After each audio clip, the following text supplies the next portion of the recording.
Well, welcome along to the first episode in a series of deep dives here at TwinSpires that are designed to provide you with an inside track into becoming a more informed horse player. Andrew Brown with you alongside what is an esteemed panel of racing experts. Take a look at them, would you, folks? We've got Churchill Downs handicappers and on-air hosts Scott Shapiro and James Scully. Welcome along, gentlemen.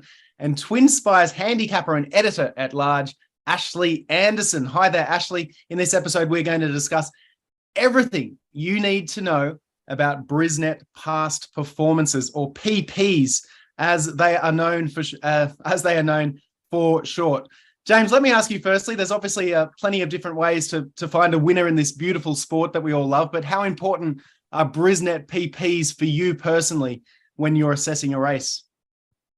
Well, they're extremely important. I mean, I think they're the best past performances out there, and I use them every time I handicap. I mean, there's a lot of elements to racing, a lot of different categories, distances, age groups, and I think the Brisnet Ultimate Past Performances bring together a wealth of information that applies to all circumstances, and just value-added information that is not available in other products, I think, is the real advantage to using the Brisnet Ultimate Past Performances.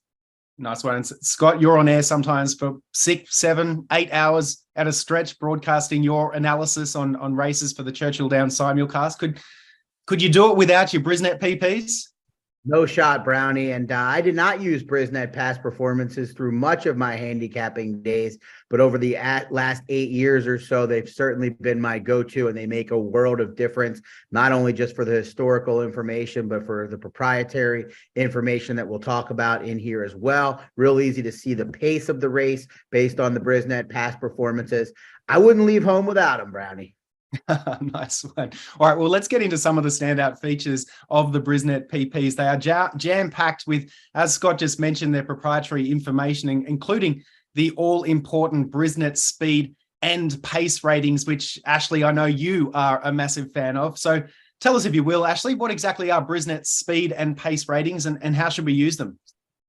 So if you're looking at the first page of a race and Brisnet's past performances, you'll see in the right-hand corner, there's a par winning figure. It's a speed figure for the race conditions that are in question. So for example, let's say it's a 6.5 furlong race. Par winning figure is a 97. I'll go through with each horse and I'll look at their most recent speed figure. If it's something around 97, I'm going to take note. I'll also look at their pace ratings. You have an E1, E2, and late pace rating. So that'll show you how fast a horse is running. Depending on the distance of the race, it'll show you how fast they're running at a specific point in that race. So if you've got a sprint and you've got a horse that's running a 103 E1 rating, take note in that, because they're probably going to come out front in a sprint and potentially go gate to wire. So I look at those numbers, and helpful in, finding which horse is coming in great form. I look at the highest last race speed rating and the best speed rating at today's distance when I'm comparing horses in a field. Nice one, Ashley. So, I mean, a lot of our players are quite familiar with, say, the category 3-year-old males, for example. What would some typical speed ratings be that we might see for that category of 3-year-old males?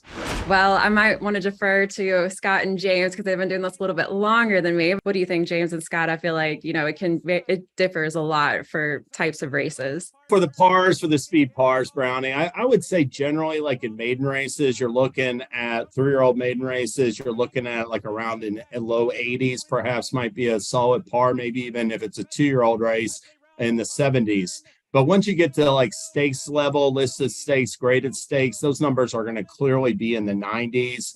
And they'll, like a grade 1 3-year-old stake should definitely be a triple-digit number, like Ashley referenced in the Derby. The Derby winner typically earns a triple-digit, and I think the par for that race is at least like a 103 or 104. So it depends on the category, but you're looking at stakes races. They're going to generally be at least the mid-90s, and perhaps even higher for grade 1 events. James, what is the fastest, and not to put you on the spot here, but I'm confident, what is the fastest Brisnet speed rating for a Kentucky Derby winner? That's going to be like over 110, but I'm not exactly sure, Scott, the highest number. I was waiting for the Arrogate question, like who's earned the highest Brisnet speed rating of all time, Arrogate in the 2017 Travers. But yeah, I'm not sure of the high, but it's definitely going to be like in the 115 range, I believe, Scott. And what was that figure from Arrogate, James? Don't keep us guessing. 126, I believe, was the number. Wow. So yeah. So generally, you get to 110, you're like great, those are like real quality grade one types. Anything above 100 is pretty much typically stakes quality. You'll see allowance. Some allowance races will come up deeper and they might get low 100s. But, it's just, you're going to be basically, maiden races are going to be much lower. Horses typically, as they get experience, their numbers continue to increase as they get mature and develop in their racing career. So, yeah, I would say for like low level claimant races at the very bottom at smaller tracks, they could even be in like the upper 60s because those numbers will be much lower. Gotcha. If we're comparing the speed ratings of different horses in a race, how many points generally might say equate to a length? Is that Is that too tough a question? I generally have a I think it's different for sprints and routes. I think generally in a route a length might be could be more than a point, but generally, like a length or less, it's about a point difference typically. If horses are separated by a nose, a head, or a neck, quite often you'll see them both get the same number.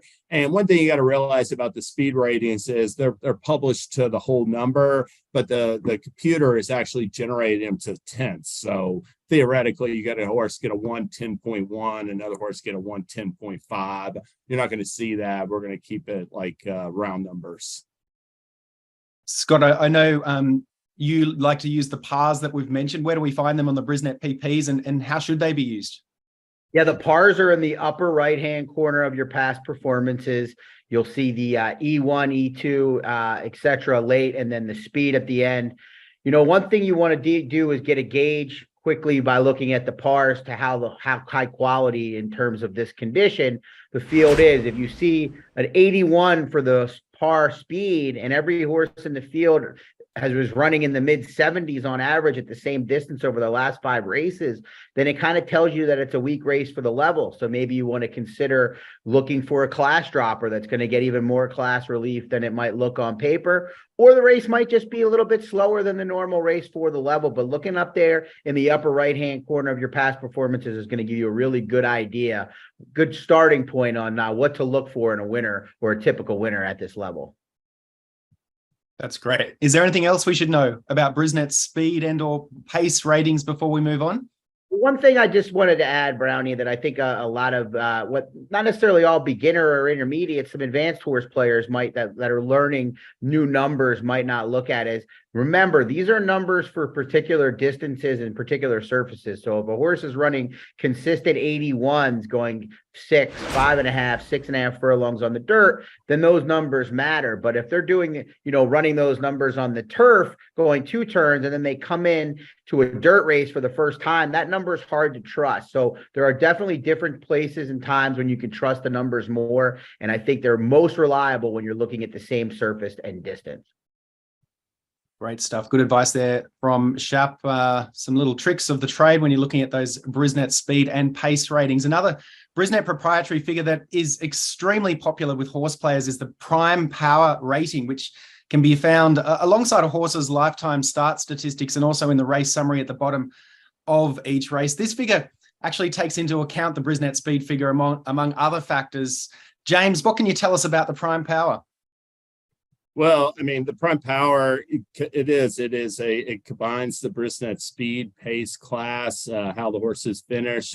combines a bunch of different factors into one number. The higher, the better. And that number is for that horse in today's race. So you're going to have on the ultimate past performances, next to each horse is pedigree stuff at the top of the page. For each horse, you're going to have a prime power number. It lists the number, plus in parentheses, it shows that horse's ranking in the field. And then in the summary, we list them in order as well. So it's like we like to say, it's our most powerful number because it combines so many different factors, and the higher the better. So it's a great tool for utilizing. One thing about it is you can also gauge like a point difference. Like a point difference in prime power might not be much, but we'll see some races where horses have a 2 or 3 point advantage, and the percentages just get higher for their win rate based on the prime power difference.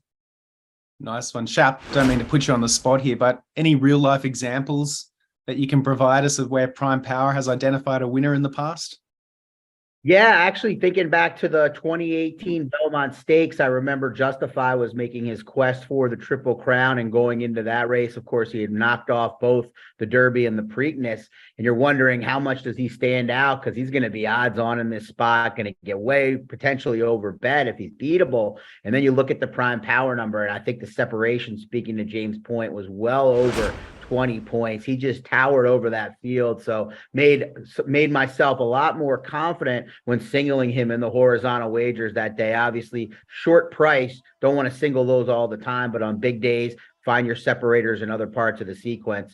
And I've often used the prime power for that. And you'll hear Joe Christofek and myself talk about these on the Churchill Downs feed every day. Those are the ones that were the most provide the most separation from their opponents. That's why they're listed on there. So yeah, Justify and the Belmont's the example that comes to mind, Brownie. No, yes. And Ashley, as I mentioned before, the prime power actually includes some of those Brisnet speed ratings in its formula. Is this a number that you use when you're handicapping? And if so, how do you use it? Yeah, I'll definitely take a look at it, because you'll see there's the 4 boxes at the top of the page at the beginning of each race. And I'll take note if there's a significant difference between the first and second horse, especially if it's 5 to 10 points. I'll definitely keep an eye as I'm going through with all of the speed ratings. And if I feel like this horse does stand out and has that 5 or 10 point differential in prime power, then I feel even more confident this is a horse I should back. But I also would say you have to be careful too. You might find a horse that has the highest prime power, but they've been running on dirt, and maybe this is a turf race. So sometimes that can skew prime power rankings. So definitely watch out for that, depending on what surface they're running, and look at how each horse, or what surface each horse has been running, because that can factor into prime power. And maybe a horse that looks good on paper isn't quite as good in this race. But generally, if it's a dirt race and there's a major point differential and all those horses are running the same surface, I'm going to say, I think the stats say actually that if there's a difference of 10 points, that normally that top horse wins about 55% of the time. James, you might want to correct me on that. I know I saw that in a Brisnet article in the past, and I think this data was from a couple of years ago. So I don't know if that's changed at all, but I believe it is about 55% if there's that big of a difference in the first and second horse.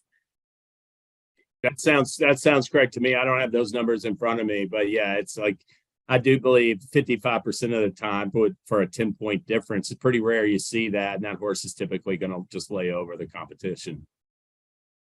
Even better if it's at some decent odds as well. I would imagine if you're going to see a horse with that kind of differential at the top of a prime power, 10 points or more clear of the next best, it's probably going to identify a favorite. Would that be right, guys? Yeah, that's the one thing with prime power, is it's good for separating horses, good for kind of determining maybe shorter price horses that you're either for or against, and it will help you with that. But you're not going to get a ton of value from the prime power. And that makes sense, Brownie, because you're incorporating so much data into a given number that kind of brings everything into the mix. So if you're looking at long shots, oftentimes you're finding 1 or 2 little reasons why they have a chance. But when you incorporate all the data together, it's almost always going to lead you to one of the favorites. And that's kind of what the prime power does. Nothing wrong with that, but just if you're seeking long shots, prime power probably isn't the best number. Nothing wrong with that if they're winning at a clip of 55%, as Ashley just pointed out. Is there anything else, any other tricks or traps perhaps that we might need to know about prime power figures before we move on? I think Ashley said it best with when it terms just be careful of the surfaces and whatnot horses are racing over. But I'll throw it to you, James, if you had anything else.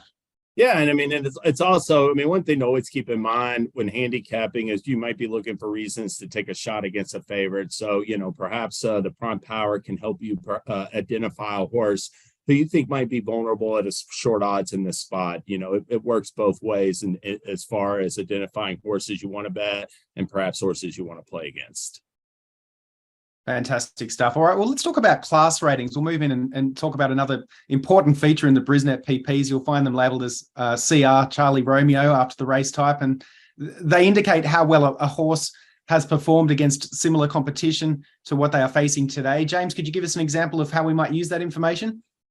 Sure. I mean, I think the class ratings have value on turf. And I mean, one circumstance that American racing fans run into quite often nowadays in stakes races is we have these European horses shipping in. And from most European countries, we're going to have a race rating and a class rating. And to me, I mean, basically, dirt and the race and class, the race rating and class ratings are still going to provide a gauge for dirt races. But the dynamics on dirt, where pace makes the race, you know, makes it the horses are running hard from the start, is a little bit different from turf racing, especially turf routes. And I find the class ratings have real value for analyzing turf horses that might have an advantage over their competition today. And like I referenced before, you know, you get the Breeders' Cup, it's very valuable to have a gauge on how these horses have been running from overseas in terms of class. You know, unless you follow it, you're not going to have a good understanding of that in most situations. James, you just mentioned their class ratings and race ratings. How do they differ, those two? Race ratings, to take a look at the entire field, that you're giving one number that is a general like class number for the entire field. The CR, the class rating, measures individual performance. So a horse that runs generally mid-pack is going to typically, you might be like close to the mean with the race rating. But, you know, we'll see lots of examples. A race might have a 112 race rating. The winner might run a 115 class rating per se. So the class rating is measuring the performance of the horse in the races. And one thing about the race and class ratings, those numbers aren't static. I mean, they're static for today's race, but they're going to continue to change as these horses move forward. And so you'll see a horse that comes back, is running today. You get one group of horses in a 2-year-old races, the race ratings will be lower. That same field could come back races later and the race rating will be higher because those numbers are constantly being updated based upon performance. I think that's a very good thing to have because obviously as we learn more, get more information, horses run more races, we can fine tune those numbers. So if we're not fine tuning them, we're kind of, I don't want to say committing a crime, but that's the best thing that comes to mind right now. But you got to continue to evaluate races, whether you're looking at the numbers on the Brisnet PPs or looking at the running lines and kind of know the horses, you're kind of doing the same exercise. The number just makes it easier for you. Yeah, some more important information there too in terms of improving your handicapping skills. Often the class ratings, there's some great information there from Shap and Scully as we move on now and have a look at sort of the trainer stats and the jockey stats section. We've all heard the term horses for courses, and of course that can also apply to the jockeys and trainers. That information about how they're performing at a particular track and a whole lot more is available on the Brisnet PPs. Ashley, I know this is another section that you take note of quite a lot. What do you tend to look for in the trainer and jockey stats? What information is there available for us in the Brisnet PPs? So the thing I like about Brisnet PPs, as opposed to if you have just a regular race program at a particular track, you're going to have a lot more stats about how trainers and jockeys are doing in these specific race conditions. You know, in a regular race program, you might see how a jockey is doing at that particular meet, but you can get a lot more information. For example, it'll show you in Brisnet that a jockey and a trainer combined, they'll tell you what their record is over the last 60 days. You can also see the win percentage of a jockey when they're in a sprint versus a route distance. And with trainers, you might get a stat like this trainer strikes 23% of the time second off the layoff, or when dropping from maiden special weight to a maiden claimer. So if I'm, especially in races like maiden special weights or maiden claimers, which are a little more difficult because you don't have a lot of race information for each horse, I'll look at trainer stats, and that can help you pinpoint a winner, especially when a horse hasn't run many races or no races at all. Yeah, terrific stuff, gentlemen. Anything you'd want to add to the jockey and trainer stats section? I think one thing that I want to add is, a lot of these stats have to do with intent, and that's what's most meaningful to me about trainer stats. First time starters, probably the best example. You see women, 20, 22, 25%. They're showing a true intent to have their horses ready to break from the gate and win at first asking. Other trainers come to mind that win a lot of races, but are just 2, 3, 4% with their first time starters. They have the opposite intent. And one stat that I really particularly like on Brisnet Past performances, you see first off claim stats quite a bit throughout whatever you're using. But the second off the claim stat is one that really isn't used all that much. And I'll tell you why I like it real quickly. First off the claim, you're often claiming a horse and you get what you get. You might wheel them back in a week. It might be 3 weeks, but you're learning the horse. But the best horsemen to me get one race in the horse they've had around the barn for a few weeks. Now, what are they going to do with the horse? They're going to cut back. They're going to make an equipment change. They're going to stretch out, whatever it might be as they learn it. And if you look, a lot of the best trainers are better second off the claim than first off the claim. James, anything you want to add, trainer jockey stats? Yeah, and I'll echo what Scott said. Even like second off the layoff, you're going to get specialized stats that could be applicable to today's situation. Some trainers just do better with the second start back. So I love the grass. I love the sprint to route to sprint. Those numbers have at value when I'm handicapping. And the trainer stats, are fantastic. You're going to get both you're going to get the trainer's numbers for the year, and then you're going to get 3 categories that apply to the trainer in today's race condition.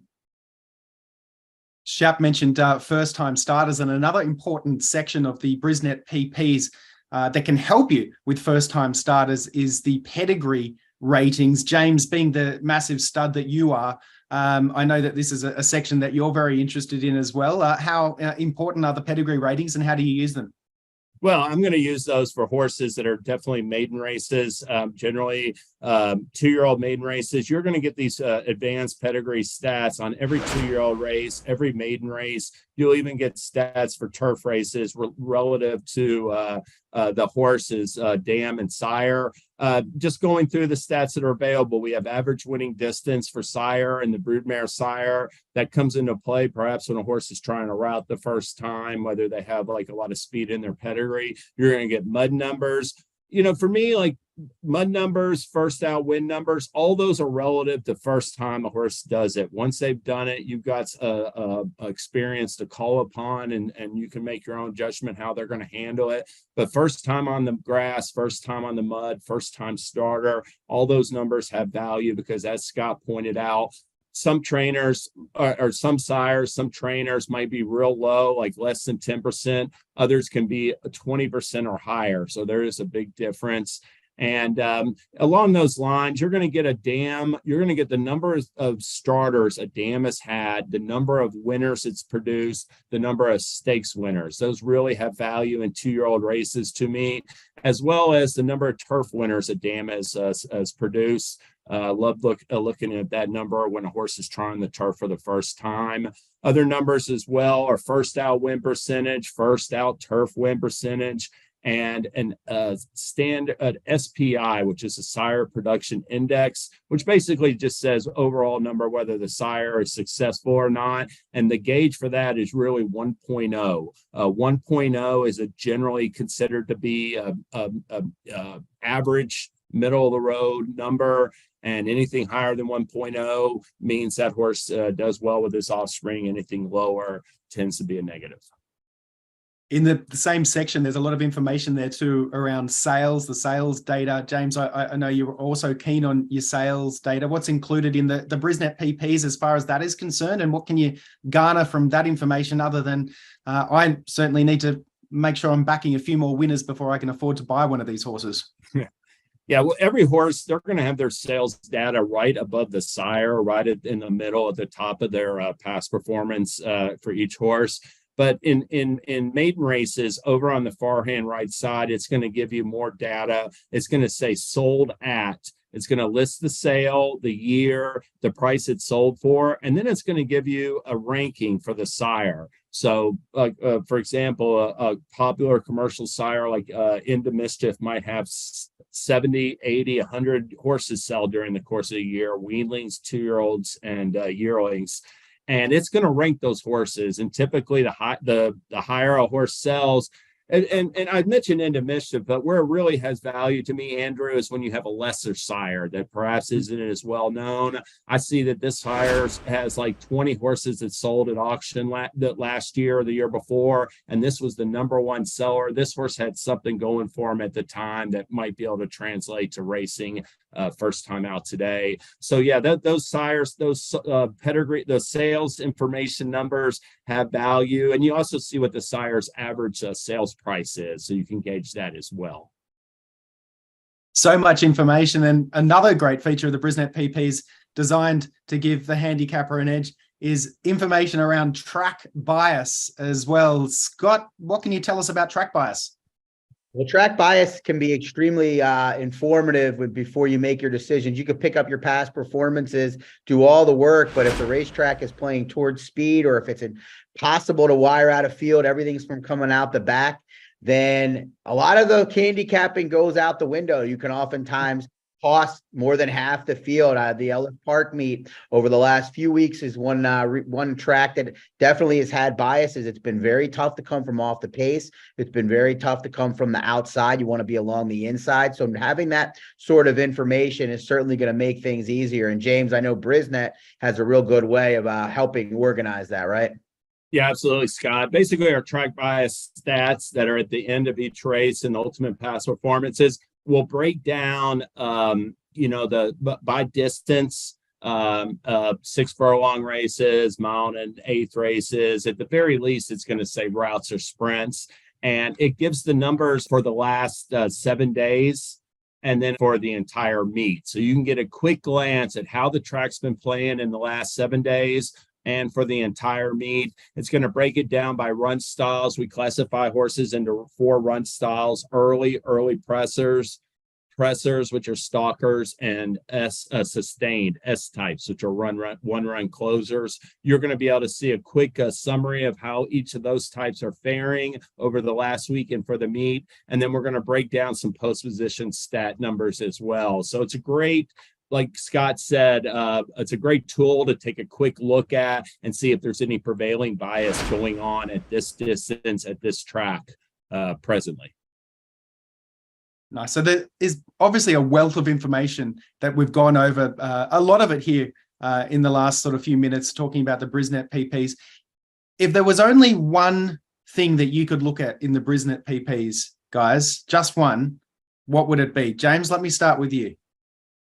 Well, I mean, I'm going to focus on the speed ratings. If I just had one thing, I generally, when I break down a race, I'm just looking at recent form. I think that's more important than past races. And I'm looking at speed ratings. And that's going to be my first look every time I look at a race. I can always come back and gauge pace and everything else. But yeah, the Brisnet speed ratings would be the one thing that I love the most. How about you, Scott? For me, it's going to be the pace ratings. When I first start handicapping a race, I want to look at the favorite, but to even get a gauge on what my assessment is of the favorite, I need to know how fast or how not fast the early pace is going to be. And the E1 rating, particularly E2 as well, gives me a good gauge how many horses are going to be competitive up front. Maybe there's a horse or two that looks good on paper that looks like he or she might be on the lead, but if you look a little bit closer, they're not fast enough to make the lead. And when they don't make the lead, they don't win. So there's potentially could be a toss. Or on the opposite end of the spectrum, Brownie, you could have a horse that's just faster than the others, even though when you look at the running lines, they all look like they want to be involved early on. So to me, the pace ratings are the first must on Brisnet PPs. Ashley, I feel like you're going to make it a clean sweep for the speed or pace ratings. I was going to go with the race ratings since Scott loves that so much, but I'm just kidding. I would say speed. If I see a horse that has a significantly higher speed rating than every other horse, of course, it makes a difference if they were running a sprint versus a route, but that's where those pace ratings come in too. If a horse is cutting back in distance, but had high 90s or triple digit E1 or E2 ratings, then even if it faded at the finish in a route and it's cutting back to a sprint, then I'm going to take note of that and, probably back that horse, especially if it's at good odds, cutting back in distance. Okay, well, it's now your time to gloat. How have you used the Brisnet PPs in the past, each of you, a real life story here, to make a ton of money? Tell us your best betting story where the Brisnet PPs have helped you. Ashley, why don't we start with you? I don't know if it's my best, but a recent example, I would say in the Keeneland Spring Meet, I was handicapping every race in that meet, and I had one hit that I was pretty happy with in a maiden claimer, a 12-1 horse that came through for me. And this was one of those instances where trainer stats really played and factored in for me, because if you compared the whole field, you had a lot of trainer stats that were maybe a little bit weaker. And the horse that I ended up backing at 12-1, I felt, this trainer, I had, 19% win rate at the maiden claiming level. I factored that in. It had Luis Saez picking up the mount. He was winning at a 20% rate at the time before this race went off. And I looked at class rating as well. This horse had a 106 class rating and finished in 6th last out, but factoring in, the other horses in their recent class ratings, I was able to pinpoint, even at 12-1, I think this horse is going to come into this maiden claimer and win based off of how his trainer performs, his new jockey, and his class rating in his 2 previous races. Well done. And I heard you had $1,000 on it as well. So congratulations there. Ashley, what about you, Shappa?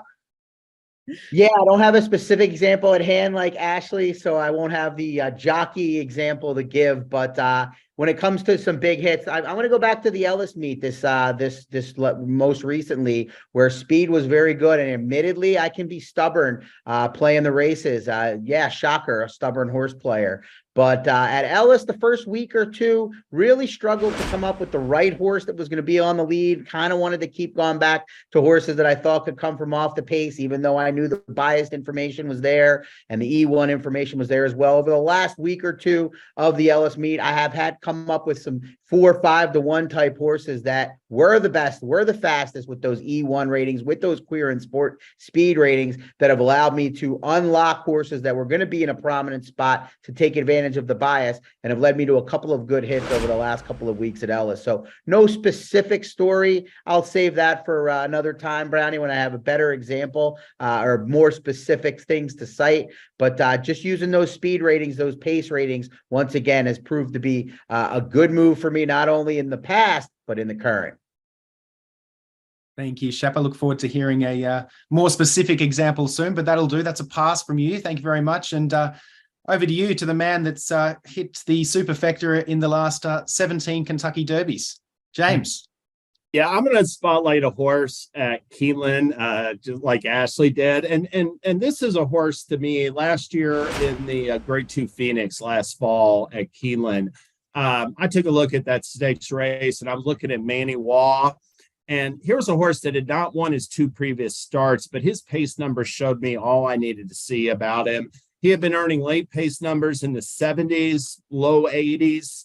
And he started turning things around for Wayne Catalano without winning. And the numbers showed it right on paper. 2 starts back, he had run second, and he had gotten a 96 late pace number. And then he was coming off of, like, when I went back and watched the replay, it just cemented it because I thought it was troubled effort, but it was a close 4th at Churchill Downs. He got a 96 E2, a 97 LP. I knew that horse was coming back into form, and figured to get the right trip at Keeneland. And at 17-1, that was a good hit that I could contribute directly towards our pace numbers. And, like I said, a lot of times you'll see a horse that has something going for it, but everybody can see it. It's those examples where you can like sort of find it where it's not obvious that I think provide an opportunity for a big hit sometimes. Thank you, James. And maybe we'll do a separate video about your Kentucky Derby superfecta victories some other time as well. Well, guys, thank you so much for this. It's all been incredibly insightful and interesting information about the Brisnet PPs. I think you're all welcome back for the next video if you'd like to come back. But yeah, so we'll see you next time. Of course, Brisnet PPs are available, of course, to view via the TwinSpires app or desktop, or by visiting, of course, brisnet.com. Thank you for watching. We'll see you on our next topic very soon, right here at TwinSpires.